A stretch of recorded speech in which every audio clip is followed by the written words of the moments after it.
Olá pessoal, tudo bem? Estou de volta aqui no canal, continuando com a série de vídeos sobre educação financeira rumo à prosperidade.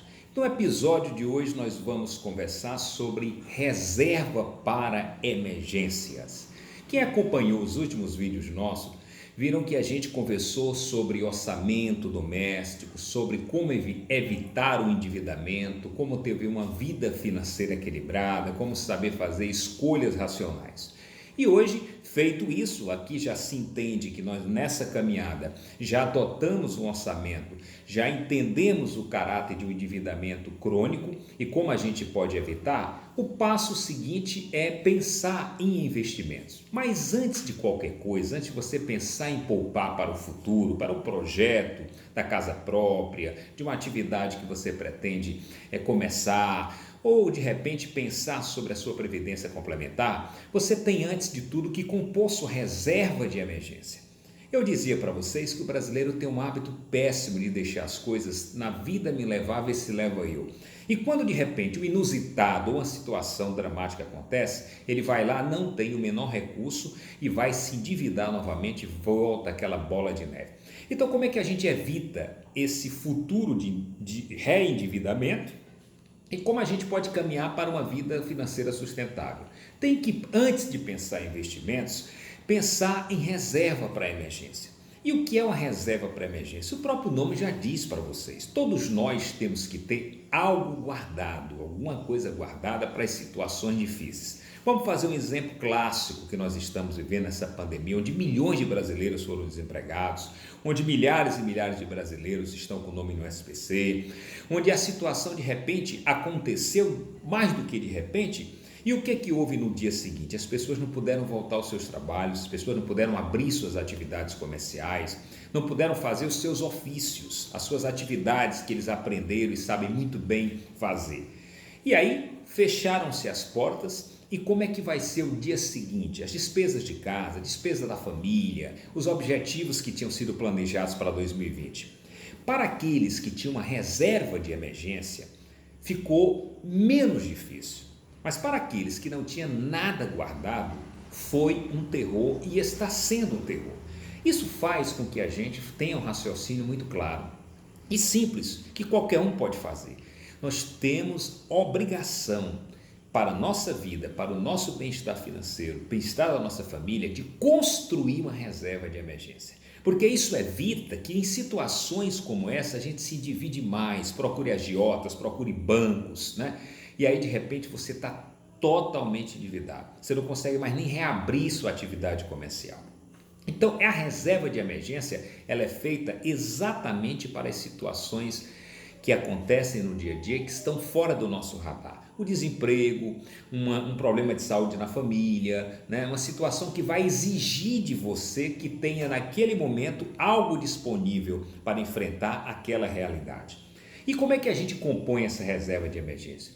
Os especialistas em finanças deixam muito claro que a reserva de emergência ela deve corresponder de 6 a 12 meses das suas despesas mensais. Então, se você é um cara que todo mês você tem uma despesa mensal, vamos fechar aqui para ficar fácil, R$5.000, as despesas mensais, então você precisaria ter guardado como reserva de emergência de 30 a 60 mil reais, ou seja, 6 vezes 5, 30, 12 vezes 5, 60. Então você teria que ter guardado esse dinheiro ali em uma aplicação que a gente vai conversar depois com vocês sobre ela, este valor, que é exatamente para, na hora que você necessitar, você dispor de pelo menos 6 meses de renda. O sujeito fica desempregado da noite para o dia.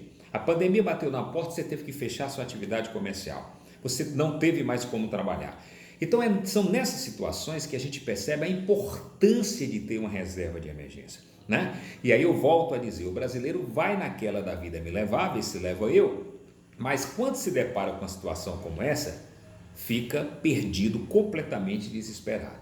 Se a gente entender as lições da vida como um processo de aprendizagem, isso vai nos fazer se aliviar de muitos sofrimentos. Até porque há muitos sofrimentos que são alheios à nossa vontade, que fazem parte da contingência humana. Mas a maioria deles pode ser evitado com as nossas atitudes, com as nossas ações. Então, a composição da reserva de emergência, ela é exatamente você ter guardado de 6 a 12 meses de suas despesas mensais. E aí, quando você fala em reserva de emergência, você vai, após constituir essa renda, e à medida que vai constituindo, isso com seu 13º, com seu terço de férias, com aquele dinheirinho extra que ganhou, então na sua atividade comercial com seu prolabore, com aquela venda bacana, ou autônomo com aquela causa que ganhou, então você vai guardando para compor a reserva de emergência. E a reserva de emergência você vai aplicar em ativos que têm liquidez. Aqui nós não vamos falar em rentabilidade. A liquidez é a possibilidade de você tornar o dinheiro imediatamente disponível. E rentabilidade é um processo de crescimento da sua aplicação que justifique o empréstimo que você fez ao banco, a uma entidade financeira, né? Quando você, por exemplo, compra um CDB, um LCI, um LCA, né? E você tem uma rentabilidade, um juro que é cobrado sobre aquele valor que você emprestou, que o banco vai lhe pagar. E aí, claro que para investimento você vai procurar as melhores rentabilidades. Mas para a reserva de emergência, o que vai importar é você ter esse dinheiro disponível na hora que você precisar. Então, tem um dinheiro que tenha liquidez. E para isso, quando você começa a compor sua reserva de emergência, eu lhe aconselharia a colocar em um ativo que é bastante interessante para a reserva de emergência. O Tesouro Selic é um título público do Tesouro Direto. Você está emprestando dinheiro ao governo e o Tesouro Selic ele te paga 100% da taxa Selic, que hoje é 2,25. E o Tesouro Selic tem liquidez e o dinheiro está rendendo dentro desse processo diariamente de acordo com o valor da taxa Selic. E você, claro, tem sobre ele o imposto de renda, mas hoje você colocar essa reserva de emergência no título do Tesouro Direto, Tesouro Selic, é melhor do que você colocar a sua reserva de emergência na poupança. Porque a poupança, como ela representa 70% do CDI, hoje ela está dando em média 1,58 ao ano, ou seja, 0,13 ao mês. Se a gente for ver essa aplicação no Tesouro Selic, a gente vai conseguir um pouco a mais. E agora tem uma novidade no Tesouro Selic, que até R$10.000 você não tem taxa de custódia, que é o 0,25 que é cobrado aí pela B3, né? Que é um outro ponto importante.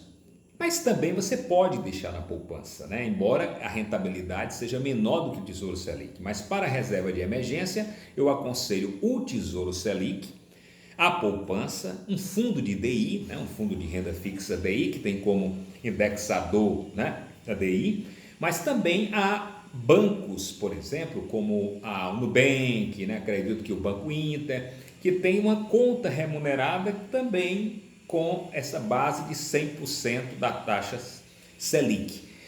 E aí, claro, por que a gente não procura um ativo melhor, que consiga uma rentabilidade maior? Porque eu já disse a vocês que para a reserva de emergência eu não devo levar em consideração a rentabilidade, mas sim a liquidez, que é a possibilidade real de eu tornar aquela minha aplicação,